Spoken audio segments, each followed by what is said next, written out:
Right, okay. So does everyone want to come? Sorry, we're just going to do 8 minutes question and answers now, okay? And then 4 o'clock we finish, okay? Inshallah.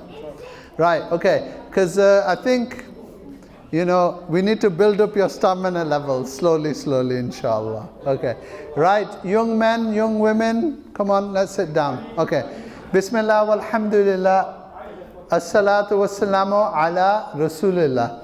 So, thank you so much. MashaAllah, I was very, very happy.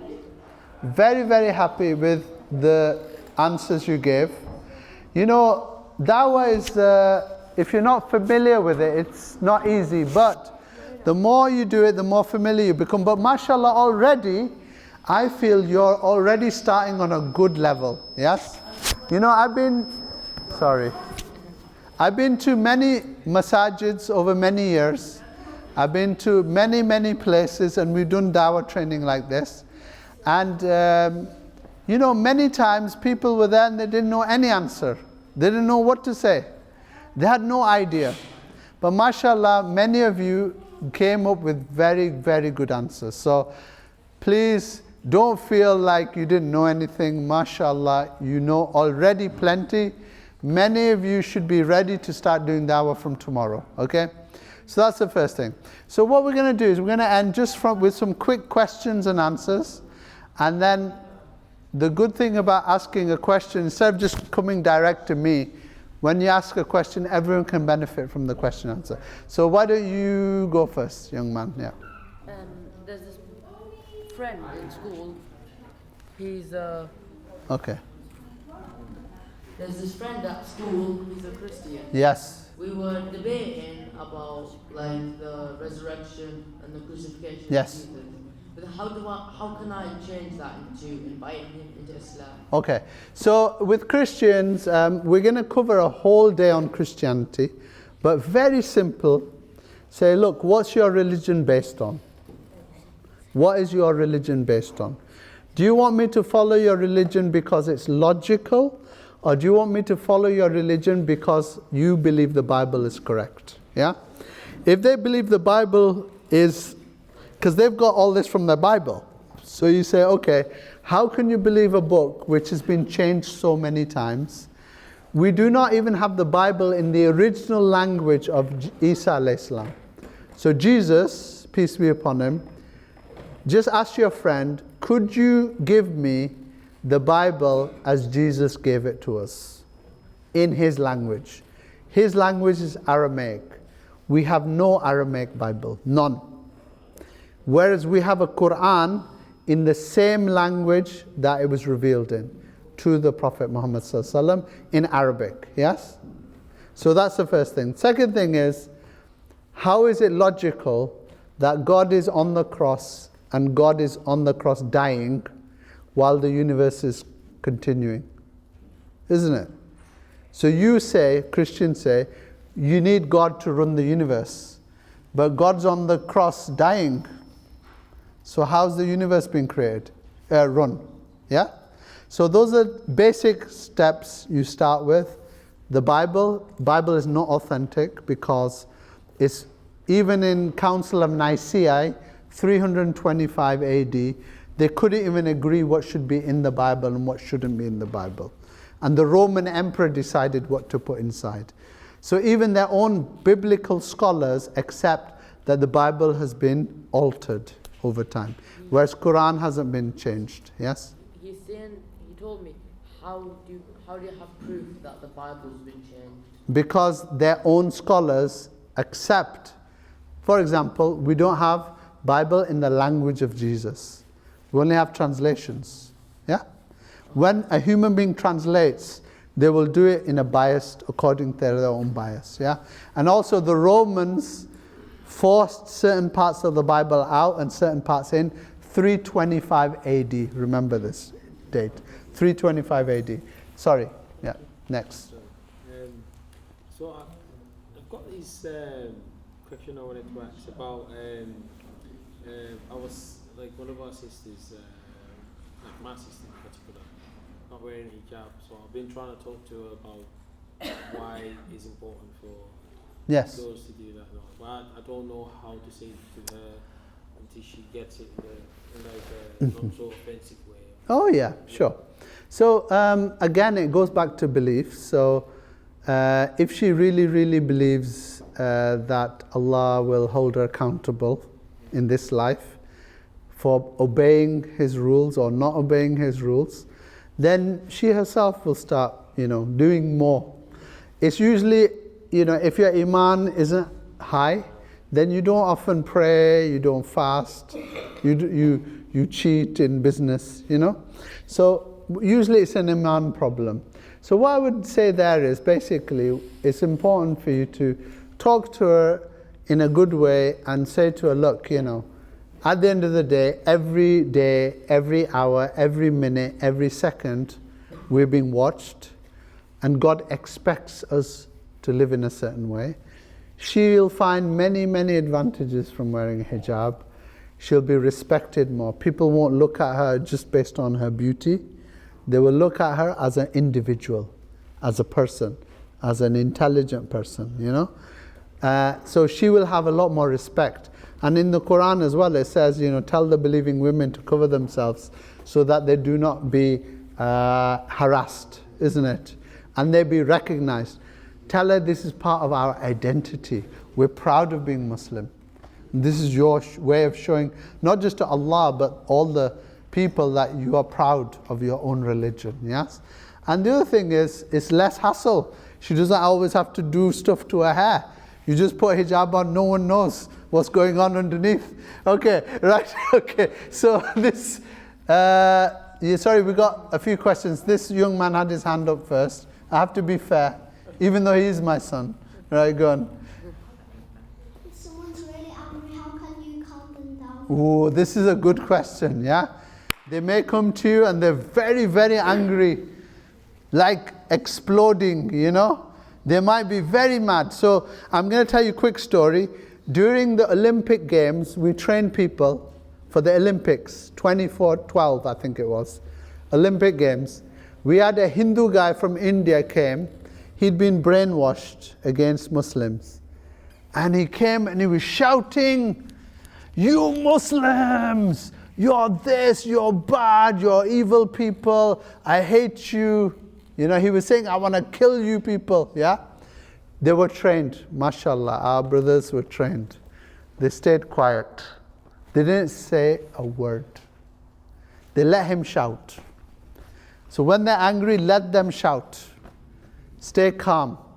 Don't make any sudden movements. Stay calm and just, quietly listen. Then, when they finish, offer them tea. Simple. They offered him tea, and then this guy was so shocked. He said, "I've just been attacking you, shouting at you, and you're offering me tea? What kind of people are you?" So what happened there was, they diffused the anger straight away. You don't have to respond with anger. You don't have to respond in an angry way. All his accusations, you don't need to answer them straight away. Yeah? Offer him tea. Say, "Look, have some tea, have some biscuits. Would you like something to eat? Let's sit down. We can have a discussion then. No problem." He went away so mad. He walked away. But something happened inside. Next day he came shouting again, and they offered him tea. He again left, very angry. Then third day he came shouting, but then he took some tea. And then they started discussing. Still he was angry, but "Look, please, we believe this. You're a human being, we have to care for you. We care for you." So when an angry person comes, say, "I can see you're very angry. We care for you. Please tell me why you're angry." Yeah? It will just diffuse things. MashaAllah, fourth day he became Muslim. Fourth day he became Muslim, alhamdulillah. So he came as an angry anti-Muslim, he left as a Muslim, alhamdulillah, back to India. Right, question. There are some people who don't want to convert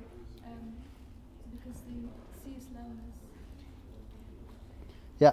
So I'll just repeat that bit. There's some people who don't want to convert because they see Islam as as a drastic change to their lifestyle. yes. Okay. And they see it as restrictive. So Sure. how can you reassure them that Sure. it's a journey rather than just a transition? Okay. Very good. Well, you've answered your own question.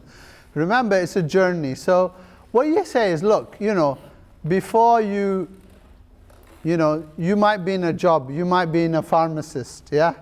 Or they may be a computer programmer, yes?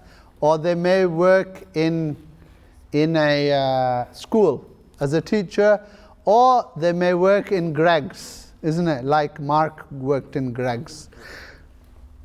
Throughout their life, they made a transition. They went to school first. They learned 1 + 1 = 2. They learned to read and write.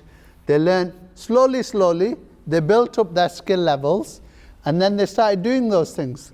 In Islam, we don't force a new Muslim to immediately do all the things, yeah?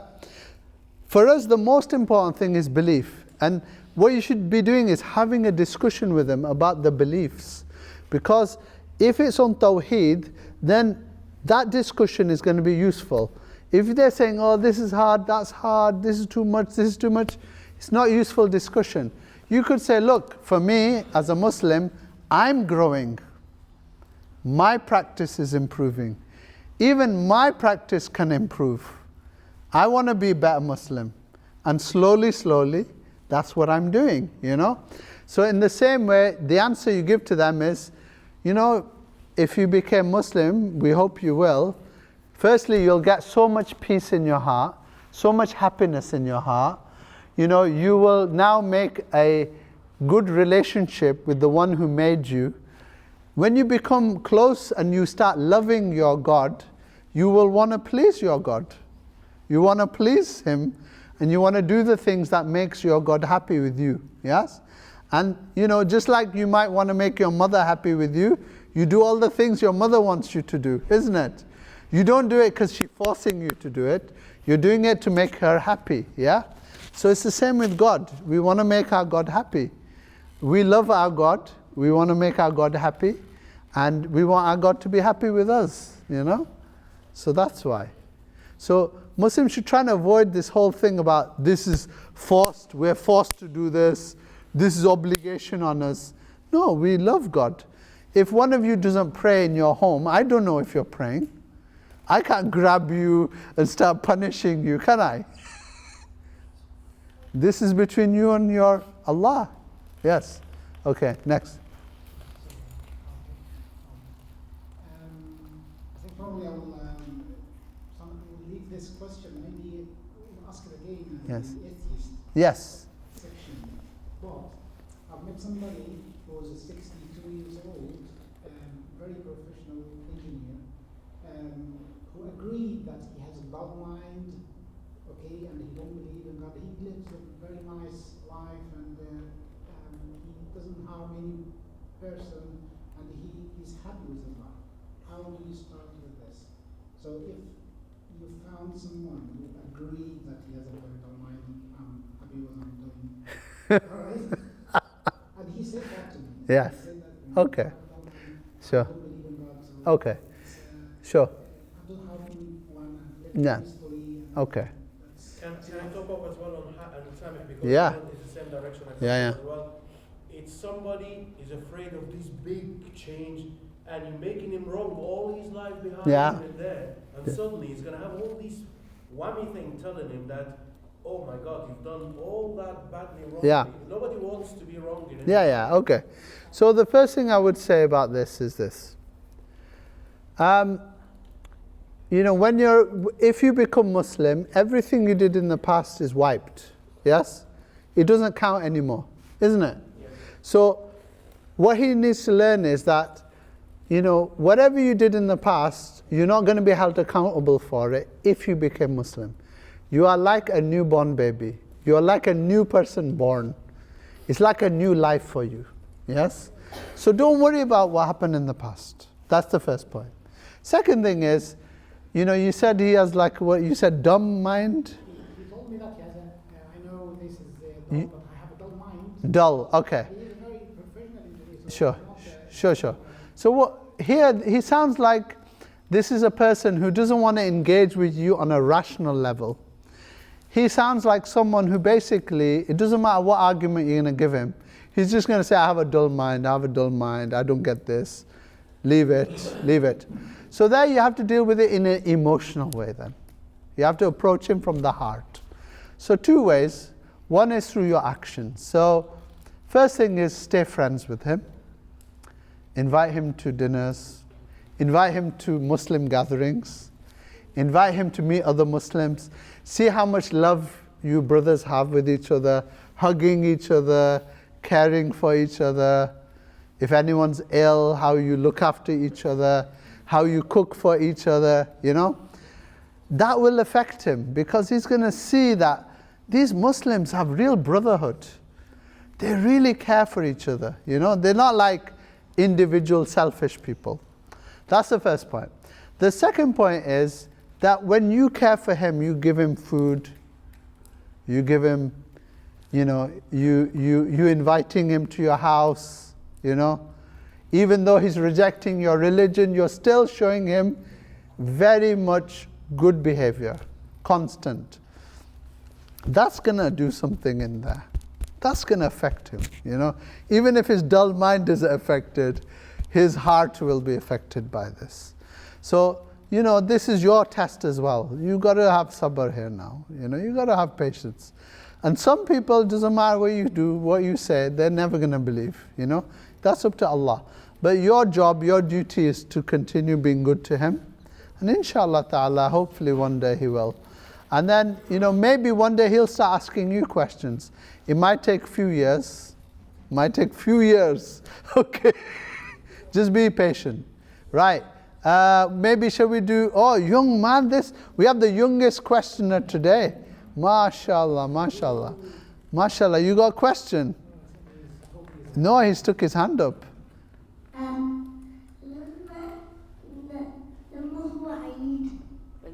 When is Eid? MashaAllah. Look for the moon, yes? Then you will know. Okay, look for the moon. Okay, the hilal. Okay? MashaAllah, good question though, yes. So you know when Abdul Latif asked a question about and you said if you tell him if Jesus was on the cross and he was dying, how was the universe running? Yeah. What some people don't know which Christians it is, but they believe like Jesus is like the Son of God. What do you think? They believe he's not. No, he's the Son of God. He is, yeah.